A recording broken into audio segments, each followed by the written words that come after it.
അസ്സലാമു അലൈക്കും വറഹ്മത്തുള്ളാഹി വബറകാതുഹു.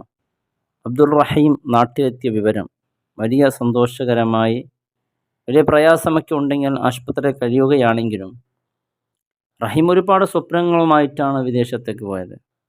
റഹീമിൻ്റെ സ്വപ്നങ്ങളെപ്പോലെ നല്ലൊരു ജോലി കിട്ടി.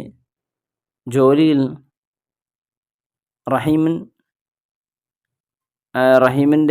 റഹീമിനെ ഒരുപാട് ആളുകൾ സഹായിച്ചു, സഹകരിച്ചു. അള്ളാഹു എല്ലാവർക്കും അർഹമായ പ്രതിഫലം നൽകട്ടെ.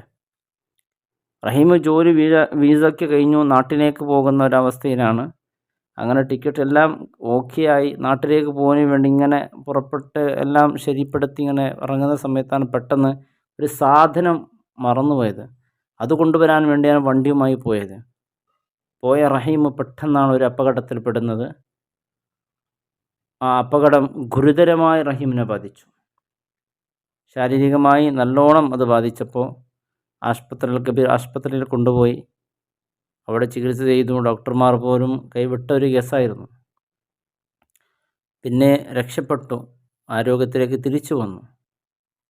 പരിപൂർണമായല്ലെങ്കിലും ഏകദേശം. അങ്ങനെ ഒരുപാട് കാരുണ്യ പ്രവർത്തകന്മാരുടെ കാരുണ്യം കൊണ്ട് റഹീം ഇതാ നാട്ടിലെത്തിയിരിക്കുകയാണ്. ഇപ്പോൾ കോഴിക്കോട് ആശുപത്രിയിൽ കഴിയുന്നുണ്ട്.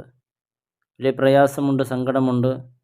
റഹീം ഈ ഒരവസ്ഥയിലായതോടുകൂടി റഹീമിൻ്റെ വീട് ജപ്തിയിലാണ്.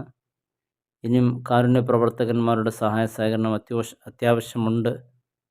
അള്ളാഹു കഷ്ടപ്പെടുന്നവർ, അവർക്ക് വേണ്ടി നമ്മുടെ സഹായം എത്തുമ്പോൾ തീർച്ചയായും ദുനിയാവിൽ ഒരാളുടെ കഷ്ടപ്പാടിൽ സഹായിച്ചാൽ പരലോകത്ത് വരുന്ന കഷ്ടപ്പാടിന് അള്ളാഹുവിൻ്റെ സഹായമുണ്ടാകും.